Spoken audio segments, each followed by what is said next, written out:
저희 인사하고 자리 앉을까요? 네, 차렷 인사.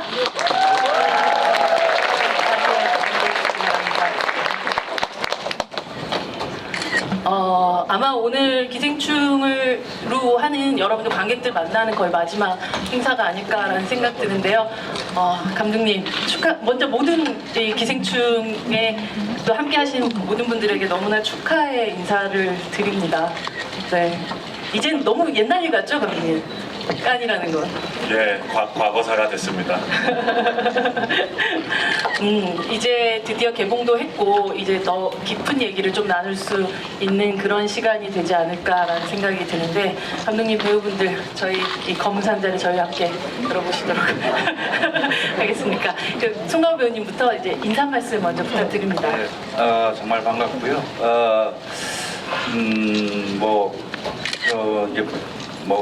지금 봉준호 감독께서도 이제 여러 번 말씀드렸는데, 그 영화제를 위해서 영화를 만드는 사람은 아무도 없을 겁니다.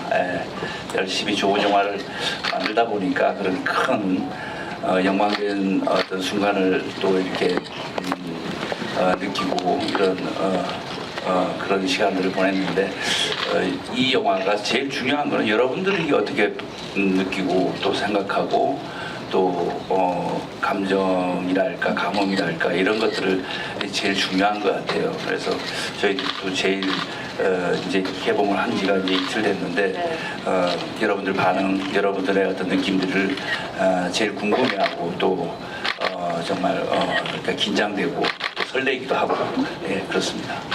네, 박수 부탁드립니다.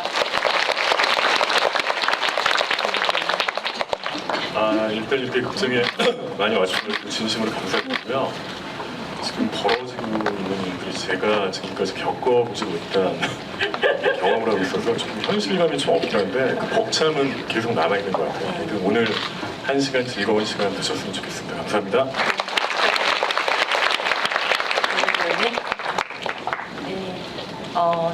저희 영화를 놓고 여러분들하고 이런저런 이야기를 많이 나눌 수 있을 것 같아서 너무 기대됩니다. 감사합니다. 안녕하세요. 최우식입니다. 죄송합니다. 저까지 소개를 했나요? 죄송합니다. 저희 와주셔서 너무 감사하고 오늘 재밌게 잘 얘기했으면 좋겠습니다. 감사합니다. 박소담 배우님. 네, 안녕하세요. 저는 기정역을 맡은 박소담입니다. 반갑습니다. 영화 재미있게 보셨나요? 저도 빨리 이런저런 이야기 나누고 싶습니다. 네, 좀 이따 또 봬요. 안녕하세요. 충승역의 장혜진입니다. 많이 놀라셨죠? 오늘 만나 뵙게 돼서 너무 반갑습니다. 감독님, 이번 깐에 갔다 오셔서 별명 부자가 돼서 오셨던데요. 봉도르를 비롯해서 황금 복려상, 충무봉이 되셨던데, 충무김밥 드시고 싶다고 얘기하셔가지고. 네, 먹결에 그렇게 쑥스럽습니다. 이제 봉태일이라는 그 과거의 별명에서 이제 새로운 별명으로, 새로운 봉준호로 태어나신 느낌입니다. 뭐 상을 받은 것은 무척 기쁜 일인데, 그냥 받은 날 하루만 즐거워해야겠다 이런 마음이었고요. 돌아오는 비행기에서도 계속 시나리오를 썼었고요.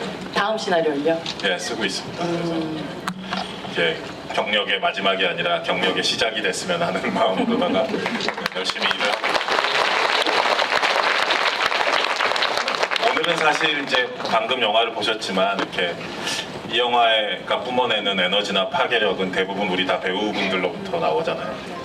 이렇게 멋진 배우분들과 일해볼 기회가 또 있을까 저도 참 그런 생각이 드는데, 그래서 특히 우리 배우님들 이렇게 와 계시니까 배우님들께 많은 질문과 대화가 이렇게 집중되면 참 좋을 것 같아요. 네, 저 뭐 배우 연구소 하고 있는 사람이라서 배우에게 집중하도록 하겠습니다. 너무 소외받는 느낌 받지 않으셨으면 좋겠습니다. 네.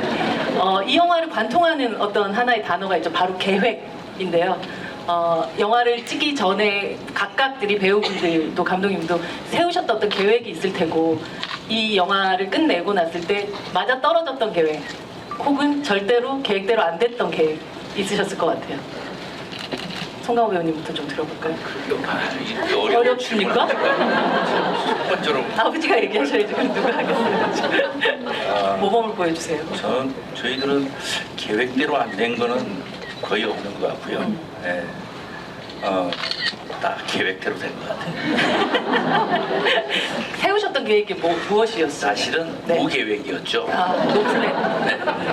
왜냐하면은 저희들이 뭐 이 영화가 진짜 뭐 칸영화제 황금 종려상을 받을 거라는 생각이나 또 영화제 자체의 출품 경쟁에 들어갈 거라는 생각, 그리고 여러분들이 이렇게 이런 열정적인 어떤 여러분들하고 만남들이 이제 애초부터 그런 계획을 세우고 영화를 만들고 그러지는 않는 것 같아요. 그래도 그런 계획을 세운다고 해서 계획대로 되는 게 아니니까.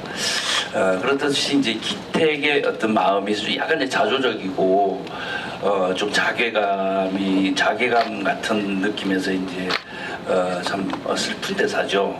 아들에게 계획이 없어야 된다라는 말을 하는 어떤 환경이라는 것이 저희들 주변에 이게 주변 속에서 이제 그 기택내가 살아가고 있으니까 그게 참 슬프기도 하고 만감이 교차하는 그런 대사가 아닐까 이렇게 생각이 듭니다. 네. 그 계획에 대한 이야기를 조금 더 해주실 배우분들 혹시 있으세요? 이 영화 들어가기 전에 나 좀 이런 계획 세웠었다. 하지만 이성기 배우님? 저 한번 쳐다보셨던 걸로. 아니 저는 뭐 계획이라기보다 제가 너무나 하고 싶었던 봉준호 감독님과의 작업이라 너무 좀 염려가 됐던 것 같아요. 염려. 제가 출연하는 게 혹시 작품에 이질감을 주지 않을까? 잘 녹아날까? 뭐 그런 좀 염려 우려가 좀 많았는데 들어오니까 감독님이 너무 계획과 설계를 잘 해주셔가지고 정말 약간 패키지 여행을 하는 것처럼 아무 계획 없이 너무 즐겁게 촬영했습니다. 박소담 배우님, 사실 도대체 이 집안에 어떤 DNA가 흐르길래 이렇게까지 사실 모든 것들이 준비된 상태처럼 사기를 칠 수 있는가에 대한 생각이 들었어요.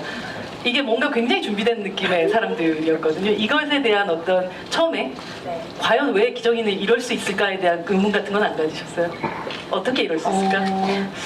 어떻게 이럴 수 있을까에 대한 생각보다는 감독님께서 시나리오상에 너무 잘 써주셔서 저는 이해가 되지 않는 부분은 단 한 군데도 없었어요. 제가 기정이를 연기하는 데 있어서. 그리고 저희 가족의 분위기 자체가 너무나 사랑이 가득하고 비록 가진 건 없지만 서로 너무나 사랑하고 그 서로에 대한 믿음이 있었던 것 같아요. 그래서 저도 아버지에 대한 믿음이 있었기 때문에 박 사장님께서 커피잔을 들고 그렇게 테스트하는 장면 보셨잖아요. 그렇죠. 코너링이 되게 저희 좋잖아요. 아버지 정말 운전 잘하시거든요. 네. 저는 그 아버지의 운전 실력에 대한 믿음이 있었고 그렇기 때문에 그렇게 아주 적극적으로 자신 있게 그 모든 일들을 행할 수 있었던 것 같아요. 이게 사실은 사기가 아닌 거죠. 원래 다 할 수 있는 것들인 거죠. 그럼요. 네. 미술에 대한 어떤 실력이 있었으니까 또 이런. 알겠습니다. 이것이 사기가 아니고 사실은 믿음의 근거로 한 어쨌든 그런 추천이었다는 사실이었군요. 이 두 충숙과 기택의 관계가 되게 재밌어요. 이 부부는 보면 나이 차이도 조금 나는 것 같은데 거의 반말을 쓰고 실제로 헤게모니상으로 보자면 조금 더 우위에 계시는 것 같은 그런 느낌도 드는데 해머 던지기를 하시던 이 여성분이 어떻게 이 남자를 만나서 이런 가정을 이루었을까에 대한 궁금함도 생기더라고요. 감독님? 저희는 뭐 그런 부분에 크게 얘기를 하지 않습니다. 네. 전사 같은 거 미리 막 작성해보고 이러진 않는데요. 네. 근데 어쨌든 확실한 건 하나, 이렇게 물리적으로 완벽하게 남편을 제압할 수 있다. 이 아내는 첫 장면부터 발로 툭툭 차면서 시작하잖아요. 그래서 뭐 그렇게 설정하고 지나가니까 이제 그 뒤부터는 되게 자연스럽게 술술술 풀어지더라고요. 그래서 또 클라이막스에서는 또 우리 장혜진님이 거의 액션 배우 같은 막 도끼였나? 도끼 들고 달려가고 막 그러죠. 네. 멋지더라고요. 칸 영화제에서는 이렇게 탁 치는 순간에 그래서 지하로 떨어지는 순간에 박수가 터져 나왔었던 문광님에게 너무 슬픈 그 장면에서 굉장히 큰 박수가 나왔었던 기억이 나기도 합니다. 우리 영앤 심플하신 사모님. 이 영화에서 등장이 굉장히 저는 흥미로웠었거든요. 네. 자고 있다. 그것도 뭐 침대에서 자고 있는 것도 아니고 네. 멀쩡한 대낮에 낮에서 바깥에서 자고 있는 그런. 네. 은근히 많이 자고 있어요. 그 영화에서. 많이 자죠. 나중에 보면 문강 씨도 자고 있고. 네, 남편 기다리다가도 그 비싼 침대에서 네. 실크 옷 입고 자고 있고. 네. 네, 첫 등장부터 저는 엄청 마음에 들었어요. 왜 이런 등장이어야 할까에 대한 생각 혹시 안 해봤어요? 아, 그런 생각은 못했던 것 같아요. 그냥 이런 여자여서 너무 좋다.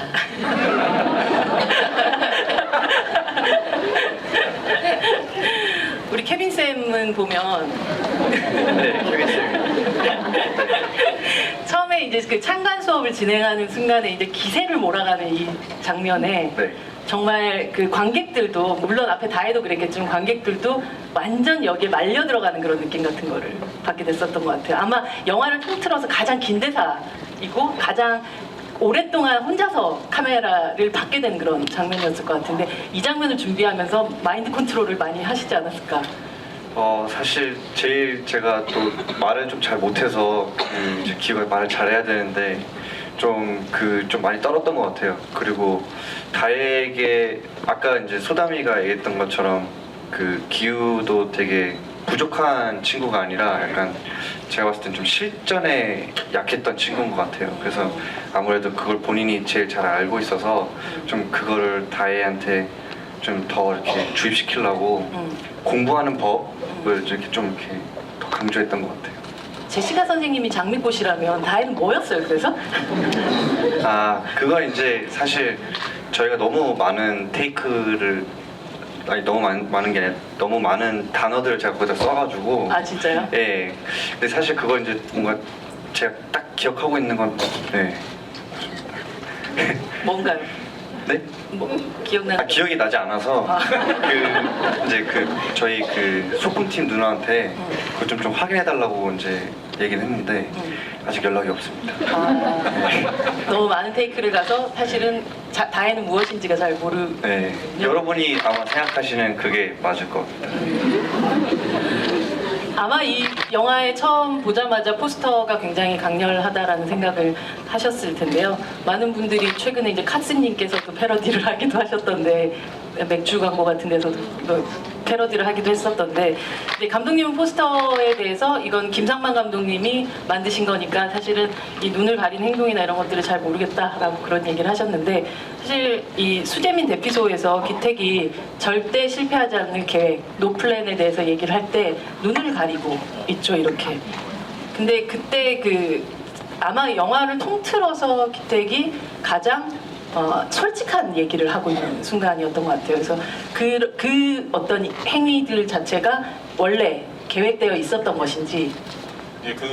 그 대사에 대해서는 사실 뭐 현장에서 저가 이제 강호 형님과 저가 이렇게 대화를 많이 막 나누고 그런 편 아니고 그냥 자연스럽게 찍어 나가는 타입인데 그 씬의 그 대사만큼은 저나 형님이나 따로 식사하면서 따로 얘기도 나누고 의논을 많이 했어요.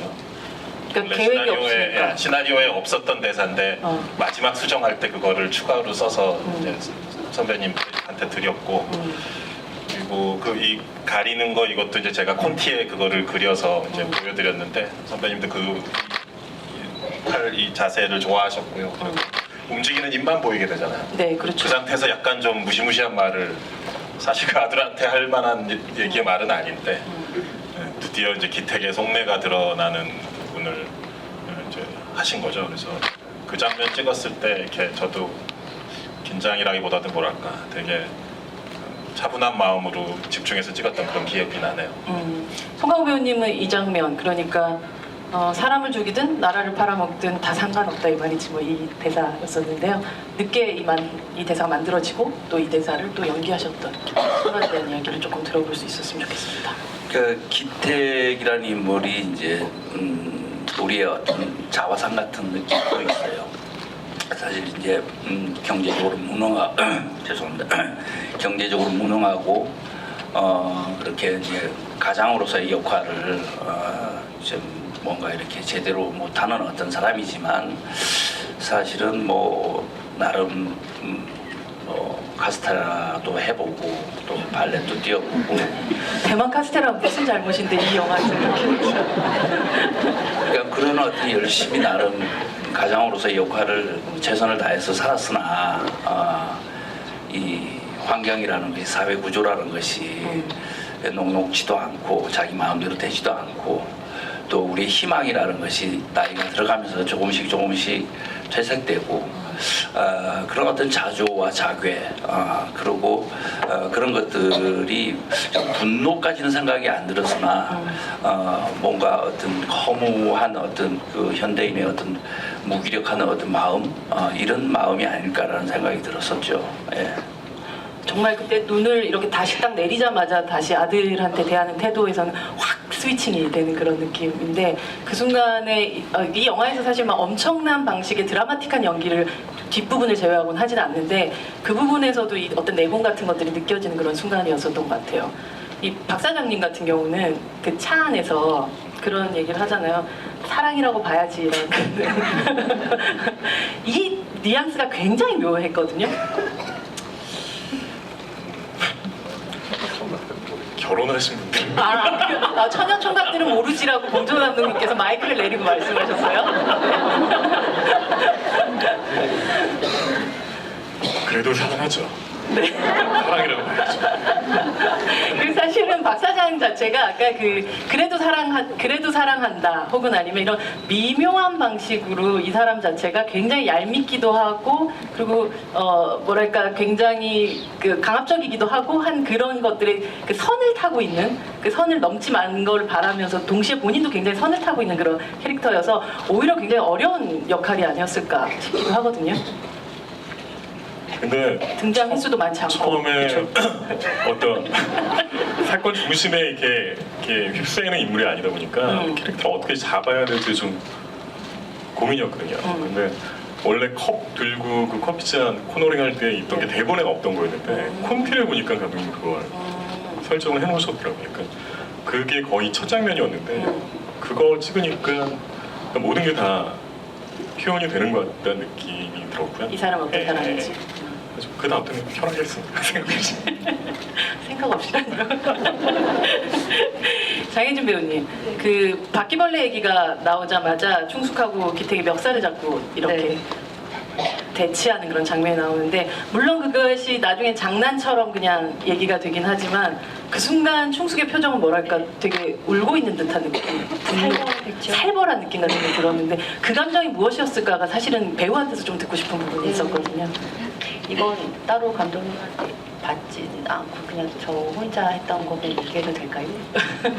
정말 살기를 느꼈어요. 아늑하잖아 라는 말이 너무나도 꽂혀서 이렇게 사는 게 사는 거지 뭐 별건가? 라고 했을 때 너무 그동안 사랑하는 남편이라고 그래도 잘 보도왔던 모든 것이 와르르 무너지는 배신감이 느꼈다나 할까?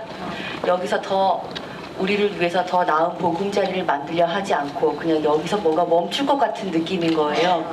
그래서 정말 화가 났던 것 같아요. 애들한테도 애들한테 대한 미안함과 남편에 대한 그 무능함이 그 한순간에 너무 화가 났지만 그래도 사랑하니까 콧구멍을 벌렁거리며 웃으면서 모든 걸 풀었던 것 같아요. 그 순간에 정말 살기를 느끼긴 했었어요. 정말 저도 살기를 느끼면서 연기를 했어요. 그 앞에 살기를 받으셨어요? 배우님은? 네. 집중 좀 해주세요. 저는 저렇게까지 이제 심각하게 생각하지는 않고요. 그러니까 되게 기태기 같네요. 네, 왜냐하면은 늘 그래 왔던 것 같아요. 기택과 충숙은 네. 뭐 이렇게 그게 부부 싸움이라기보다는 친구처럼 뭐 힘든 세상 이렇게 싸울 때도 있고 또 뭐 어떨 때는 뭐 언제 그러냐처럼 그런 막 보듬고 또 이렇게 또 낄낄거리고 그렇게 살아온 낙천적인 면을 이렇게 좀 표현하고 싶었던 것 같아요. 저는 오히려. 하지만- 뭐 충숙 입장에서는 충분히 저런 태도가 되게 가정법원에 와 있는 것 같은 느낌. 근데 사실 그 장면에서 바퀴벌레라는 말이 나왔을 때 기태에게 눈이 확 처음으로 돌게 되는 순간이라서 사실 그렇게 그냥 일상적인 대화라고 얘기하기에는 이미 그 역할도 그 순간 영화 안에서는 굉장히 큰 변화가 생기는 첫 단계 아닌가요? 그렇죠. 그 이제 뭐 여러분 보셔서 아시겠지만 이제 클라이맥스에서의 어떤 국면 전환 같은 것들은 이게 준비되고 분노하고 뭐 복수하고 이런 범죄의 어떤 느낌보다는 켜켜이 쌓여왔던 어떤 쌓여가지고 왔던 어떤 그 기택의 어떤 자존감 그것이 붕괴가 됐을 때의 어떤 우발적인 어떤 모습이었는데 이 영화의 궁극적으로 이제 이 영화가 하고 싶은 것은 저는 이제 그 어떤 뭐랄까 인간에 대한 예의, 자존감, 이건 감독님 말씀이지만 그런 얘기를 하는 게 아닌가라는 생각이 들어요. 그걸 이제 기택을 통해 가지고 그 붕괴되어가는 그 과정 속에 바퀴벌레의 어떤 가정에서의 또 어떤 그런 부분들 이런 부분들이 이제 격하게 다 이게 쌓여가는 거죠. 예. 결국은 가장 이제 결정적인 게 뭐 아시겠지만 그 밑에 누워서 이렇게 자식들과 그 자기 냄새에 대한 얘기를 들었을 때의 어떤 이제 마지막 끈이 끊어지는 듯한 느낌이고 그랬던 것 같습니다. 예. 제시카 외동딸 일리노이 시카고 같이 두 분 한번 좀 시연 한번 해주시죠. 제시카 오랜만에 두 분이 네 과선배는 제가 먼저 시작할게요. 둘, 셋, 넷. 제시카 외동딸 일리노이 시카고. 선배는 김진모. 그는 그는 이사촌. 네, 그는 이사촌. 사실 이게 독도는 우리 땅 아닙니까? 네, 맞아요. 네, 근데 이게 보면 최우식 박소담 배우 또래가 바로 떠올릴 만한 그런 음은 아니지 않나요? 아니요. 많이 익숙한 느낌이에요. 꽤 나이가 있어요. 여기에 이 음을 붙인 거는 감독님의 원래 처음부터 아이디어셨나요? 네, 네. 네, 시나리오에 이렇게 써놨는데 사실은 2절, 3절도 있어요. 네. 진짜요? 찍진 않았죠. 원래 엄청 긴 가사가 있었어요. 찍지는 않고 네. 그리고 되게 영역을 확장하고 또 지키러 가는 어떤 출정가 같은 그런 느낌이 들기도 했었고 신라 장군 이사부가 지하에서 웃는다고 가사가 있어서 되게 스포일러 같다는 생각도 좀 지하라는 대사가 있어서 그런 생각도 들기도 했었고 이제 약간 이제 두 사람 자체가 굉장히 팀을 이루어서 했어야 되는 부분들이 되게 많잖아요. 기정이랑 기우랑 그러다 보니까 약간 믿음의 벨트 같은 것들이 생기는 어떤 순간 같은 게 있으셨나요? 네, 두 사람 사이에서. 일단 저도 처음에 시나리오를 받고 제가 제일 처음 외웠던 대사가 그 노래였던 것 같아요. 뭔가 그 노래를 그 음이 저도 좀 재밌기도 했었고 이 단어만큼 변하지 않을 거라는 뭔가 그런 생각이 있어서 제일 먼저 그 부분을 외웠었는데 막상 오빠와 눈을 마주보고 그 장면을 찍을 때는 제 자신이 너무 웃긴 거예요. 그래서 사실 NG가 나기도 했었어요. 저의 이런 제가 혼자 연습하던 걸 이렇게 저의 친오빠와 눈을 마주보며 한다는 게 이들의 이 철저한 연습과 정말 저희 둘이 얼마나 많은 연습을 했을지가 상상이 되면서 네. 이 둘 참 열심히 산다라는 생각도 들고 저를 보면서 너무 진지하게 그거를 읊어가지고 근데 오빠가 계속 앞에서 자꾸 실룩실룩거려가지고 네 그랬었죠. 네. 최우식 배우님은 함께 또 박소담 네. 배우랑 네. 연기해 나가면서 네. 어떤 점점점 믿음이 생겨나가는 순간들이 있으셨나요? 저희가 이제 처음 봤을 때 워낙 서로 닮은 거를 이제 그때 느끼고 현장에서 되게 서로 진짜 현실 남매처럼 티격태격 장난도 치고 제가 좀 약간 손이 좀 많이 가는 손이 좀 많이 가는 스타일이요. 스타일이래요. 그래서 어떤 네. 면에서요? 제가 좀 긴장을 많이 해요. 그래가지고 이제 이 친구가 좀 많이 수습 담당. 좀 많이 도와주고 있습니다. 되게 영혼의 짝이네요. 정말. 그래도 오늘은 컨디션이 좀 좋은 편이에요. 네, 아까는 이제 굉장히 말을 잘하고 무대 인사할 때는 좀 그래도 네. 얘기를 좀 잘한 편인데 오늘 또 이렇게 그 조명도 먹고 막 또 이렇게 하니까 또 긴장이 돼가지고 좀 있으면 이제 좀 더 잘 될 것 같아요. 아니, 오늘 들어오는데 감독님께서 최우식 배우의 등을 이렇게 긁어주고 계시는 걸 제가 처음 본 풍경이었어요. 되게 기괴한 풍경이었는데 등주만 보여드려요. 되게 이 등이 뭔가 포인트예요. 의상 좀 보여드려요. 좀 보여주세요 한번. 옷을 일어나세요. 등을 긁을 수밖에 건조를 없는 잘못해가지고 네.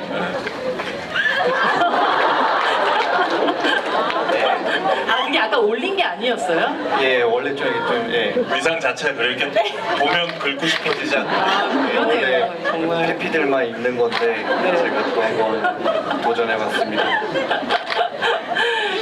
조현정 배우님, 사실 이 남편이 실제로 보면 이 영화 속에서 표현되는 방식으로 치면 그렇게 폭력적이거나 아주 강압적인 느낌이 들지 않는데 여기서 교수형 당할지도 모르고 능지처참 당할지도 모른다라고 얘기하는 어떤 그 순간이라는 게 이들의 관계 안에서 어쩌면 굉장히 무서움을 느끼고 있는 어떤 순간 같은 게 느껴졌거든요. 그게 어떤 근거 같은 것들을 가지고 하셨던 부분이 저 있었나요? 혼자는 생각으로는 그 집 안에서 그런 모습을 보였다기보다는 가끔 뭐 집에 있을 때 회사에서 온 전화를 받고 폭발하는 모습이라든지 뭔가 그런 무서운 모습을 좀 본 적이 있었다는 그런 생각으로 저는 했어요. 집안에서 그런 게 없었지만 그 남자들이 일할 때 막 본인도 모르게 확 이렇게 보이면 무섭잖아요. 네네. 그 내가 모르던 그런 무서운 모습 뭐 그런 거 좀 저는 생각하면서 했어요. 되게 좋게 생각했죠, 오빠. 박 사장님은. 박 사장님은 가정에서는 그런 적이 없어요. 아니 원래 대본에 네. 이렇게 말투가 약간은 더 좀 딱딱했잖아요. 네. 저희 첫 촬영하기 전에 음. 감독님 딱 들어가기 한 10분 전에 갑자기 우리 뭐 이렇게 대학교 동창이고 한데 좀 말 편하게 하는 게 좋지 않나? 아 대학교 동창인가요 두 분? 네, 뭐 그런 생각을 하고 좀 편하게 얘기하자 그래가지고 약간 설정이 좀 바뀌었어요. 정말로요. 그러니까 사실 이 영화 속에서 나오는 그런 대사들이나 혹은 아니면 뭐 원래 우리가 흔히 얘기하는 부잣집에 지금 성공한 남자들의 어떤 전형 같은 걸 별로 따르지 않는 느낌이었거든요. 아들하고 그렇게 잘 놀아주는 느낌 같은 것들도 사실은 오랜 시간 많이 놀았던 아버지니까 나오는 어떤 그 포스 같은 거. 저는 그것 또한 굉장히 강박이 있는 인물 같아요. 그러니까 아, 내가 어떻게 행동을 하고 주위 사람들 나를 어떻게 젠틀하고 좋게 보는지에 대한 강박이 되게 심한 인물이지 않을까.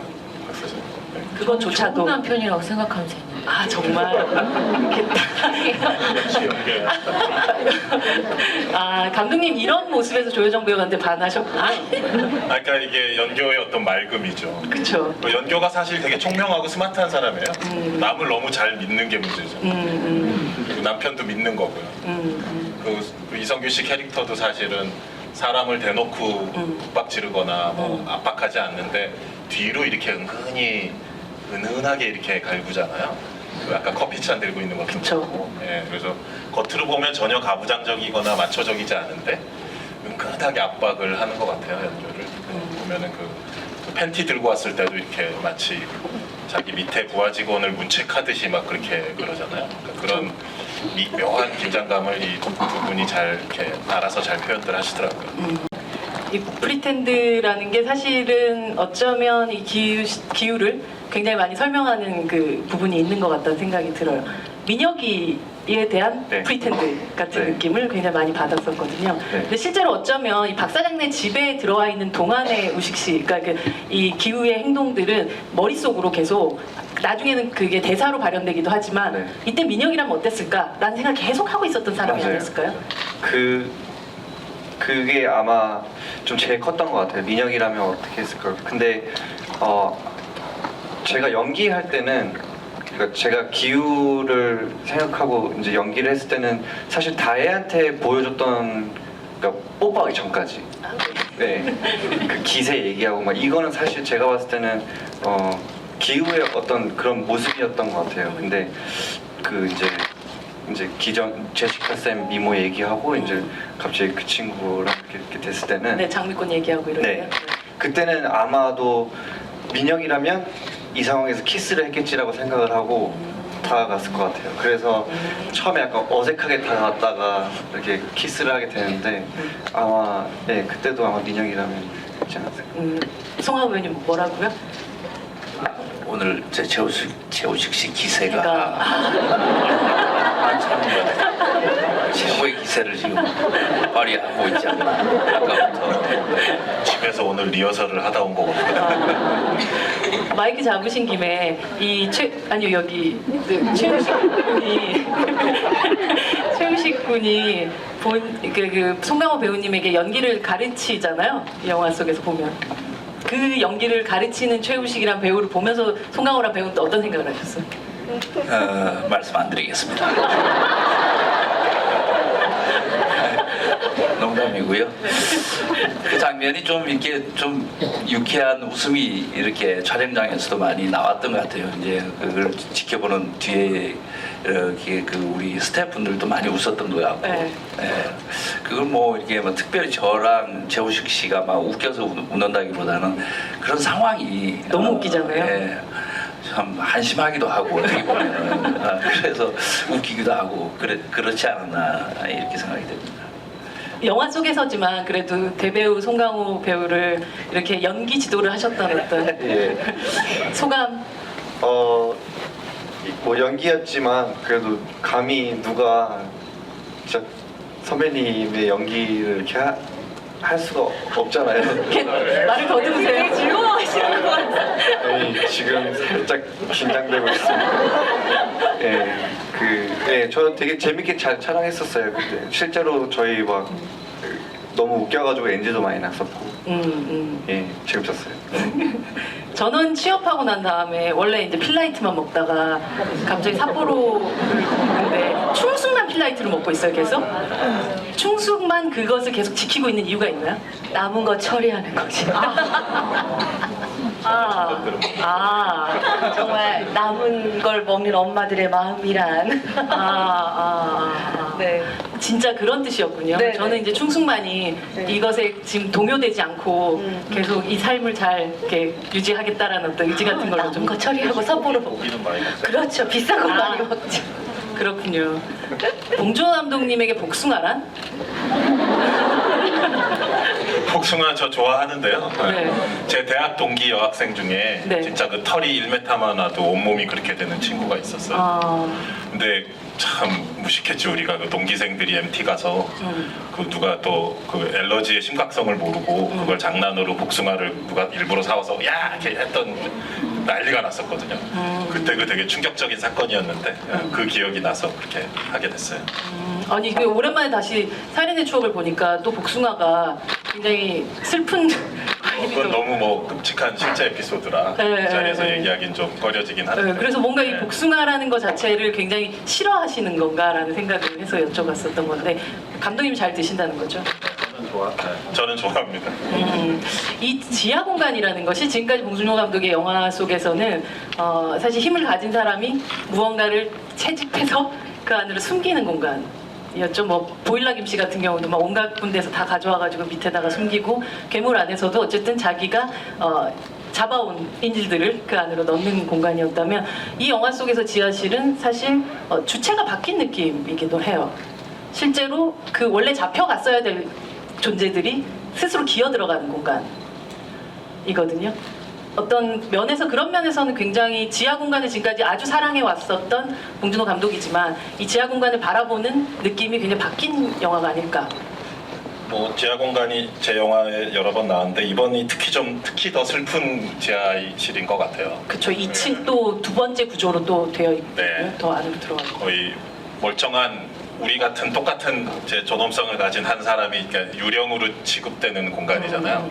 근세라는 인물이 이제 유령이 되고 있잖아요. 거기서 뭐 실제 유령처럼 찍혀진 장면도 하나 있긴 하지만 그 장소를 또 이제 결국은 우리 아버지가 기택이 또 들어가게 되고 그래서 그런 슬픔이 있는데 이제 또 뭐 원래 주인공들은 또 지하는 아니고 반지하에서 살았잖아요. 그렇죠. 예. 반지하라는 느낌이 아직은 지상이라고 믿고 싶은 공간이잖아요. 근데 까딱만 한 발만 잘못 디디면 이제 진짜 지하가 될 것 같고 그런 불안감과 또 그런 불안과 두려움이 있는 곳이고 해서 반지하 지하 통틀어서 어떤 슬픔이 있는데 또 본인들끼리 그런 대화를 하는 게 또 있어요. 그 근세랑 기택의 대사에서 뭐 이런 데서도 사라지나 그러면 뭐 땅 밑에 사는 게 한둘이냐 뭐 그런 얘기 하잖아요. 만지아도 다뭐 지한데 그래서 좀 되게 그래서 슬픈 태어난 것 지하실인 같기도 것 하고 같아요. 뭐, 네, 그런 대사들이 나오는 되게 슬픈 지하실이었던 것 같아요. 확실히 이번에는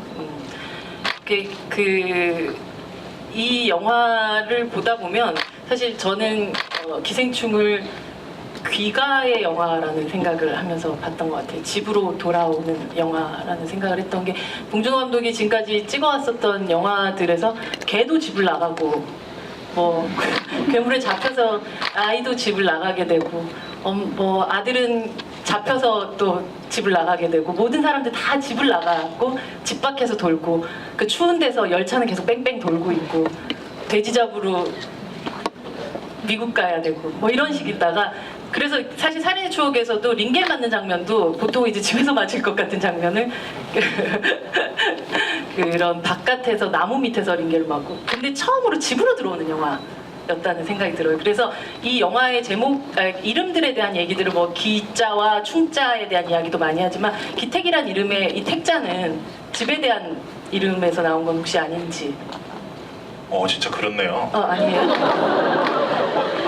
이후 인터뷰가 더 있으면 그거 되게 인용하고 싶은데 인터뷰가 다 끝나서 그 생각을 못했네. 아깝다. 네. 저는 사실 과거 어떤 80년대 실존했던 정치인을 떠올리면서 되게 허허실실했던 정치인 한 분 계셨는데 네. 뭐 이제 강원 선배님 지금 고개 끄덕끄덕 하시는데 저희 연식의 분들은 좀 잘 아실 겁니다. 근데 택에 대한 그런 생각은 못했네요. 근데 지금 그렇게 추측해 볼 수 있을 것 같습니다. 근데 이제 이게 뭐 영화 내용적인 거라면 또 감독님의 바깥쪽으로 봤었을 때도 이제 그 마더 이후에는 계속 바깥으로 그러니까 해외의 프로덕션 안에서 좀 일을 하시다가 다시금 오랜만에 집으로 돌아와서 찍으신 영화라서 이 영화 뭐 이미 보셨으니까 느끼겠지만 그 어느 때보다 자신감과 활기 그리고 집에 왔다는 어떤 기쁨 같은 것들이 느껴지는 영화였었던 것 같아요. 일단 같은 모국어를 쓰는 우리 배우 근데 또 너무 엄청나게 뛰어난 또 배우분들이라 뭐 저는 되게 신났죠. 예. 저는 그저 그냥 모니터 근처를 어슬렁거리기만 하면 되니까 되게 즐거웠었어요. 그리고 이분들 연기를 현장에서 제가 제일 먼저 보는 거 아니에요. 예. 또 여러분들이 못 본 테이크도 나는 다 봤지. 저희가 못 본 테이크 중에서 감독님 가장 짜릿하고 즐거웠던 테이크 얘기 좀 해주세요. 뭐 찍은 뭐 테이크 이전에 이제 씬이나 시퀀스 중에 이제 찍은 것들을 대부분 영화에 쓰고 많이 삭제된 건 없는데 일부 재밌는 시퀀스 있어요. 그런 것들을 이제 DVD와 블루레이로 여러분들 찾아뵈려고 합니다. 감독님 진짜 엄청나신 분이시네요, 진짜. 봉준호 감독님과 송강호 배우님이 우리 항상 봉송 커플 뭐 이렇게도 얘기도 하고 되게 황금 종려상도 봉송해 오시고 되게 그런 아름다운 인연을 계속 이어가고 있는데 살인의 추억 그리고 괴물 설국열차 기생충까지 이어지는 이렇게 마지막에 깐에서 되게 벅찬 포옹을 하시는 그 순간을 보면서 일종의 동행이 아닐까 이런 느낌을 오늘 좀 되시는 것 같아요. 했는데 어떻게 보면 감독님으로서는 이제 설국 그 이후에 또 뭐 영화들을 찍고 그 돌아오셔서 두 분이 다시금 작업을 하시는 게 한 6년 정도 되신 거잖아요. 그 사이에 송강호 배우는 관상, 변호인, 뭐 사도, 밀정, 택시운전사, 마야강 그렇게 많은 작품을 또 그 사이에 찍으셨어요. 오랜만에 만난 이 배우의 더욱더 더 놀라워졌던 지점 같은 것들이 분명히 있으셨을 것 같고 배우님도 당연히 봉준호 감독에게서 새롭게 또 이렇게까지 이 사람이 6년 동안 또 준비했구나 하고 느꼈던 순간 같은 것들 얘기해 주세요. 별로 얘기하고 싶지 않은 아니요.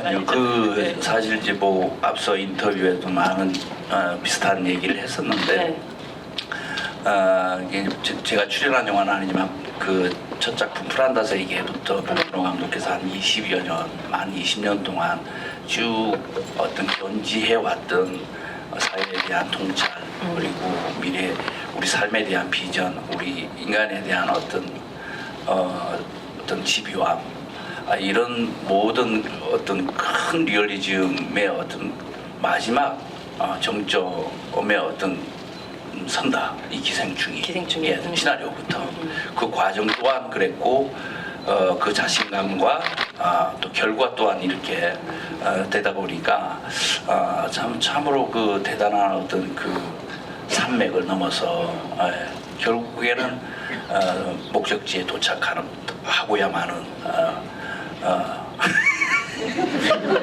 좀 끝까지 좀 유지를 한번 그런 거장의 어떤 그 20년의 굴곡진 되게 진심 아니신 것 같잖아요. 그러니까 자꾸. 굴곡진 어떤 거의 여정을 지자체 느낌이네. 아까 정치인 얘기하시니까 갑자기. 예, 그 조여정 씨 계시지만 그 여정을 바라보는 야 이거 좀 되시네요.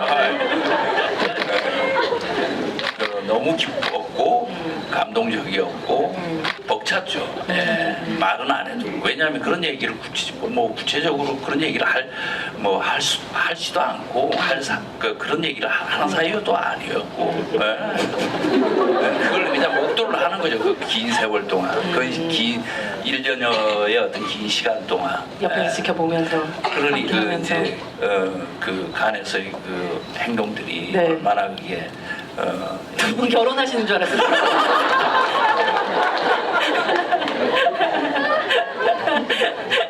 처음에 기생충 시나리오를 먼저 보셨어요? 아니면 이런 아이디어가 있는데라고 들으셨어요 오히려? 늘 이제 봉 감독님은 이제 그걸 뭐 시나리오 딱 써가지고 이렇게 딱 이렇게 이런 거보다도 아주 몇 년 전부터 조금씩 얘기를 이렇게 해 오시면서 결국에 이제 시나리오를 주시는 그런 그런 작업들을 해왔죠. 예.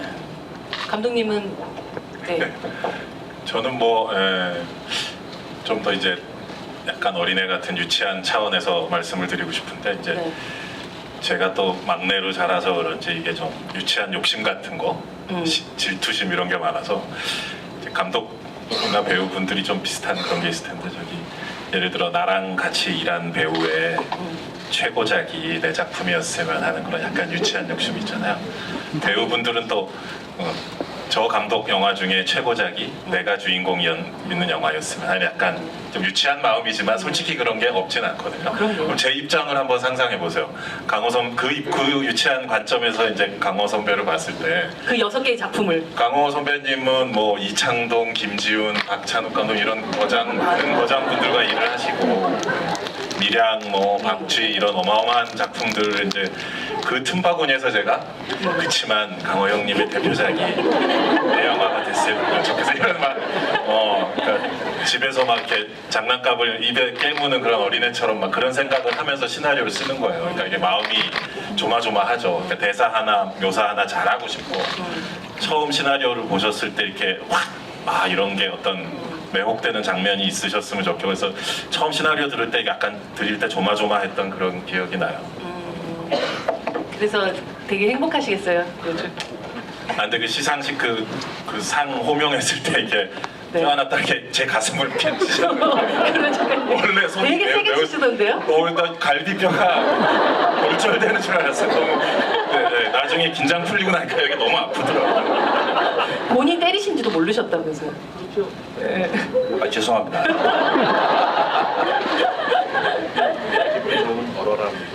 기분 좋은 얼얼함이라고 마이크 내려놓고 말씀드리겠습니다. 사실 의외로 이게 고마움들 혹은 아니면 어떤 이 영화를 함께 했었던 즐거움들 같은 것들을 동료 배우들한테 얘기하기 좀 혹은 감독님한테 얘기하기 힘든 부분들이 있는 것 같아요. 약간 이런 공식석상에서 할 수 있는 게 아닐까. 그냥 단순히 감사합니다 좋습니다가 아니라 어떤 면에서 또 이렇게 이 작업이 행복했었는지 우리 충숙 씨부터. 제가 이 말만 하면 울어서 다들 긴장을 하세요. 한번 또 이제 마지막에 한번 우셔야 되는 거 아닙니까 그래도? 그래서 들고 할게요. 오늘 울지 않으려고 집에서 연습을 열심히 했는데 이 질문을 하시면 오늘 울지 않고 정말 제정신으로 한번 해보겠습니다. 하도 말을 이상하게 해서 정말 이분들과 같이 여기 안 계신 정인 언니도 계시지만 같이 작업을 한다는 게 저한테 너무 꿈 같은 일이었고 믿을 수가 없는 일인 거죠. 아휴, 연습을 했는데 울렁거리네. 사실 저는 저한테 이런 일이 올 거라고 어렸을 때는 상상을 했었지만 나이가 들면서 오질 않길래 포기를 했었죠. 그리고 그냥 열심히 가정일을 하고 아이를 키우고 아내로 살면서 연기를 좀 더 그냥 즐겁게 재밌게 하는 쪽으로 마음을 바꿨던 것 같아요.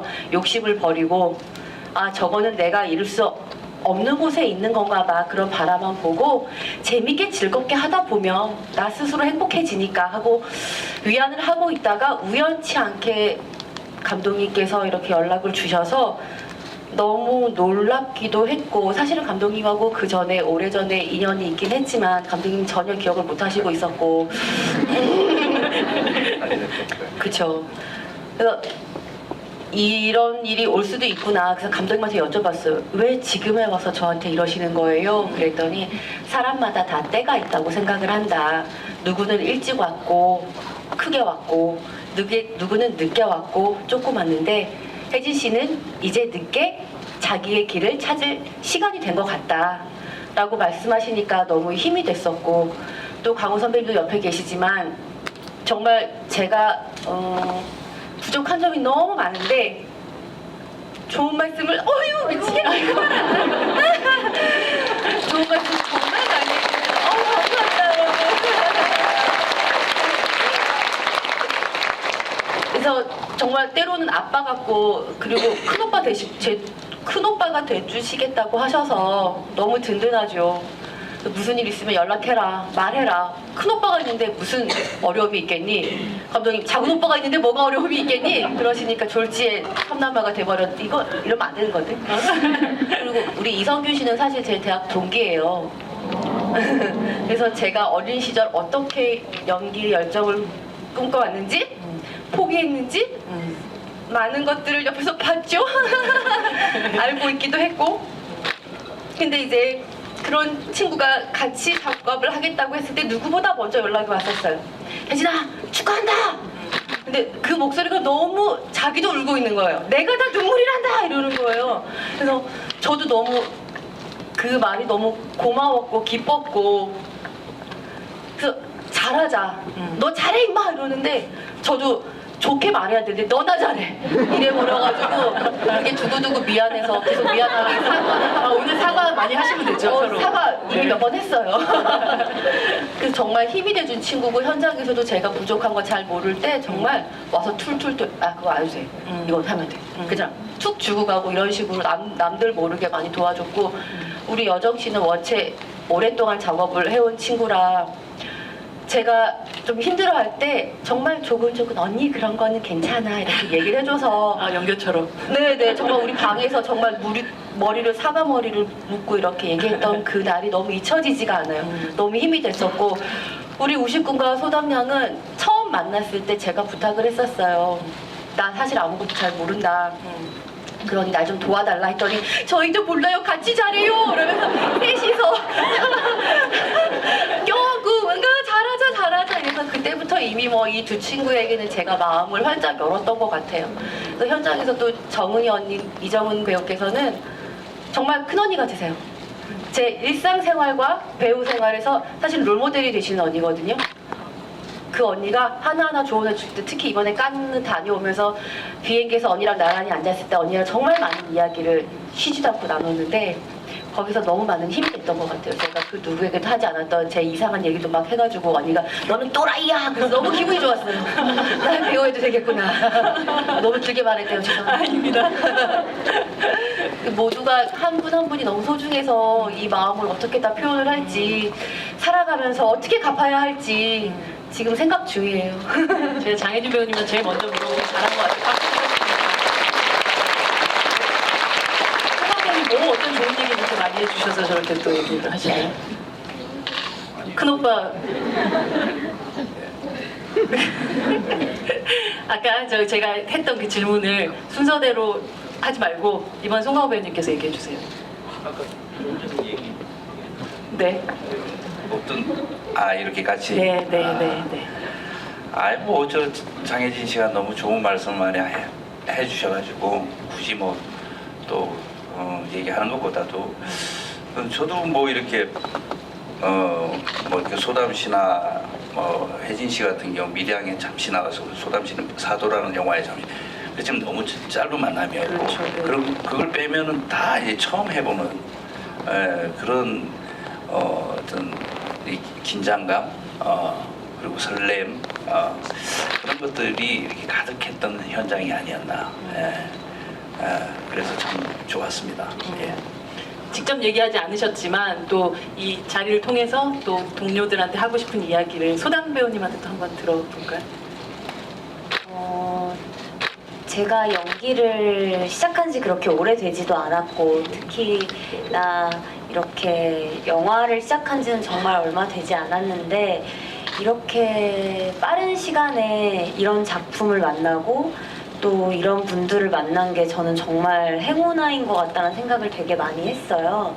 그리고 검은 서재들로 인해서 너무 아직 준비되지 않은 상태로 너무 많은 관심을 받았었고 그로 인한 부담감과 앞으로 또 뭘 내가 어떤 모습을 보여드려야 되지에 대한 저에 대한 고민이 굉장히 많을 시기가 있었는데 이제 그런 고민들의 시기를 그런 기간들 좀 지나고 이제는 정말 좀 잘해야겠다는 생각보다는 내가 어떠한 작품에 들어가면 이 주변에 있는 사람들의 소중함과 그리고 좀 많이 보고 배우고 싶다. 그리고 그 속에 깊숙이 스며들고 싶다는 생각이 되게 컸었어요. 그만큼 조금은 제 스스로도 여유가 생겼고 이제는 받아들일 준비가 되어 있었고 정말 연기를 하고 싶다는 생각이 들었을 때 감독님한테 연락이 왔었거든요.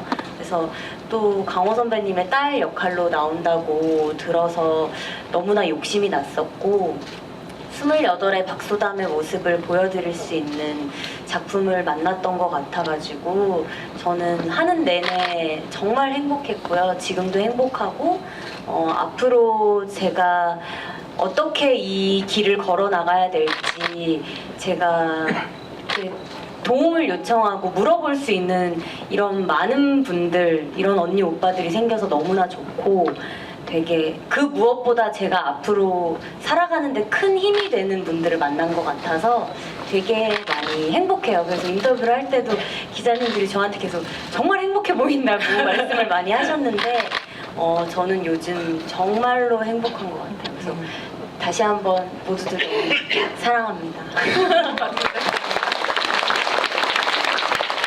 이성훈 배우님한테도 좀 들어볼까요? 다 마찬가지일 것 같아요. 일단 저는 감독님하고 선배님 처음 만날 때가 칸에 갔을 때보다 더 좋았거든요. 그러니까 그때 어쩌면 꿈꿔왔던 일이 벌어진 거라. 처음 만나셔서 뭐 하셨어요? 술 먹었죠.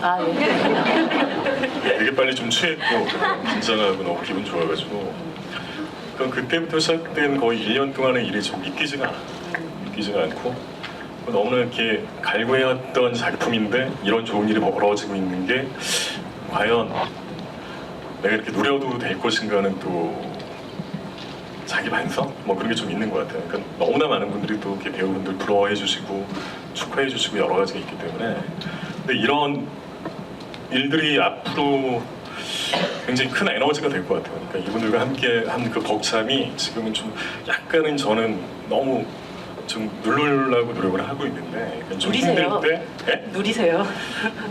힘들 때 이렇게 돌이켜 보면 저는 큰 동력이 되지 않을까 생각합니다. 네, 박수 부탁드립니다. 조윤정 너무 멋진 사람이자 되게 멋진 배우라고 생각을 쭉 해왔었는데 또 이 작품을 보면서 확실히 더욱더 감독님 사람 보는 눈이 있구나라는 느낌을 더 많이 받기도 했었던 것 같아요. 예, 조영정 군. 네, 이 작품 본인에게 또 아마 연기하는 배우의 인생 안에서도 굉장히 큰 의미를 또 가지게 되는 작품이 아닐까 싶기도 하고 이런 동료들에게 또 못했던 말 오늘 이 자리를 통해서 저는 조금 표현을 하는 성격인 것 같긴 해서 네. 평소에도 많이 하셨군요. 아닌가? 저만 그런 것 같네요. 표현을 좀 되게 연교 같네요, 정말. 좋다는 표현을 좀 못 감추는 스타일이라서 계속 떠들어요, 좋다고. 그래서 못한 이야기는 없는 것 같고 작품이 끝나고 나서 허하지 않았던 이제 게 처음이었어서 그게 좀 놀라운 경험이었어요. 다 이렇게 소모됐다는 느낌을 받을 때가 대부분이라서 채울 시간이 필요하다는 그런 기분이 들 때가 많은데 끝났는데 아직 작품을 한 것 같지도 않은 오히려 하기 전보다 더 꽉 차 있는 느낌? 굉장히 신기한 기분이고 행복하다는 말을 하기가 좀 약간 두려운 나이가 된 것 같아요. 좀 선배님들 앞에서 부끄럽지만 뭔가 행복하지 않은 일이 일어날 것 같고 행복하다는 말을 뱉어버리면 처음으로 행복했어요. 연기 시작을 하고 작품 끝나고 나니까. 그래서 그냥 네, 너무너무 감사하죠. 표현이 다 안 될 정도로 정말 감사합니다. 박수 부탁드립니다. 말씀 잘 되는 최우식 씨 마지막으로 제가 진짜 감독이 되게 흥미진진하게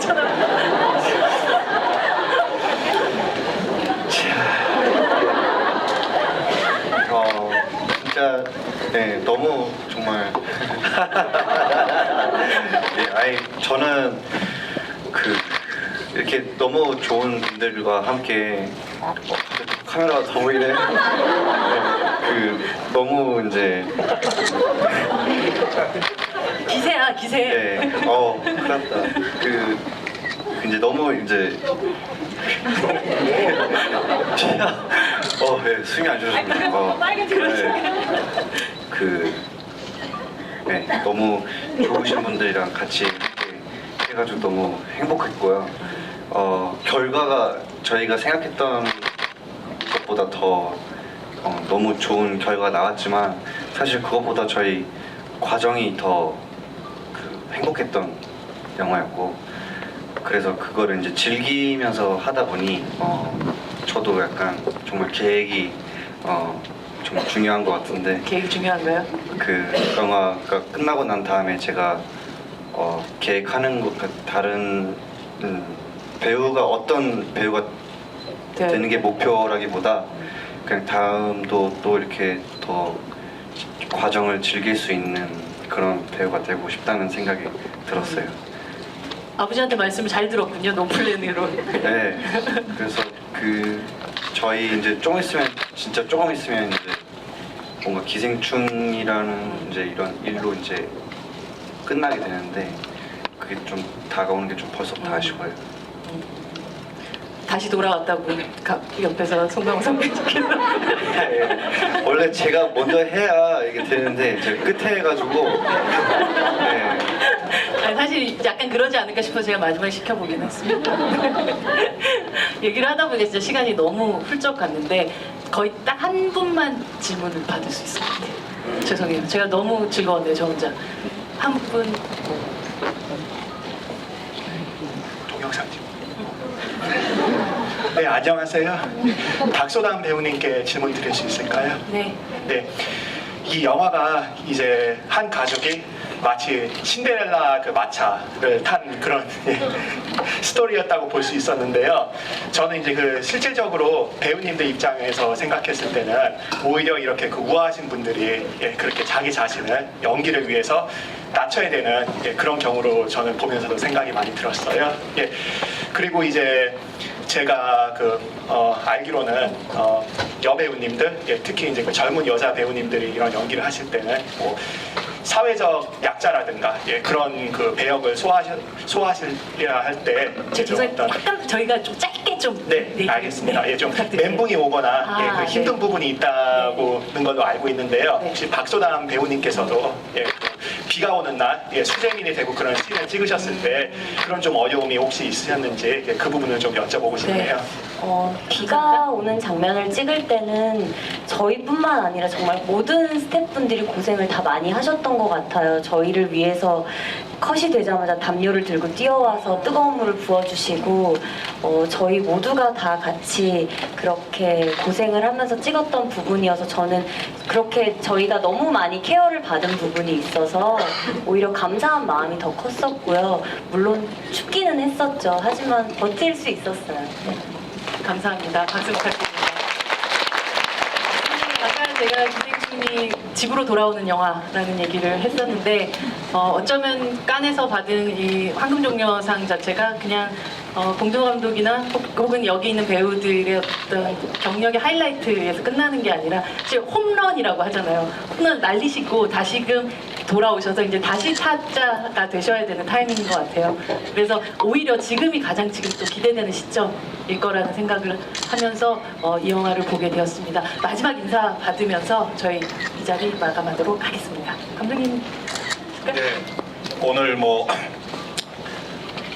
이 뜨거운 금요일에 이렇게 극장에 와주셔갖고 감사하고요. 여러분들 기억에 이제 영화 좀 기억에 오래 남는 영화가 됐으면 하고, 특히 우리 이 배우분들의 그 표정 하나하나, 대사 하나하나, 이 배우분들의 한 명 한 명의 모습이 기억 속에 여러분들 기억 속에 오래 남았으면 좋겠습니다. 감사합니다. 큰 박수 부탁드립니다. 이렇게 함께 해주시고 얘기 들어주셔서 너무 감사하고 얘기 나눌 수 있어서 너무 감사했습니다. 감사합니다. 정말 이렇게 늦은 시간까지 함께 해주셔서 너무나 감사드리고요. 오늘 밤 기생충으로 뜨겁게 마무리하시길 바라겠습니다. 감사합니다. 네, 제가 원래 되게 잘하다가 갑자기 끝에 이렇게 돼서 너무 죄송하고요. 저희 영화 진짜 행복을 나누면 나눌수록 더 커집니다. 그래서 여러분 많이 나눠주세요. 감사합니다. 오늘 첫 관객 여러분들을 이렇게 눈을 오랜 시간 보면서 여러분들이 조용히 미소 짓고 있는 얼굴들을 제가 볼 수 있어서 참 행복했습니다. 감사합니다. 평생 잊지 못할 선물을 받은 것 같은 느낌인데 여러분들한테 이 영화가 기분 좋은 선물로 다가왔으면 좋겠습니다. 감사합니다. 극장에 들어올 때 깜짝 놀랐어요. 이렇게 이 빈자리가 없이 이렇게 전부 남아 계셔가지고 어떤 이 영화에 대한 기대, 여러분들이 가지고 있던 기대감의 표현이라고 생각하고 너무 감사했고, 그리고 뭐 보셔서 아시겠지만 결국은 가족에 대한 얘기고 우리 사람에 대한 얘기가 아닐까 이 영화가. 그래서 기생충이라는 영화를 통해 가지고 소중한 가족들, 그리고 우리 주변의 이웃들, 이 사회를 이렇게 따뜻한 시선으로 바라볼 수 있는 그런 마음이 드는 그런 영화였으면 좋겠습니다. 대단히 감사합니다. 네. 오늘 금요일 저녁 함께 정말 한 분도 거의 자리를 떠나시지 않고 자리해주신 관객분들도 너무너무 감사드리고요. 자리해주신 배우님 그리고 감독님께 큰 박수 치면서 이제 나가도록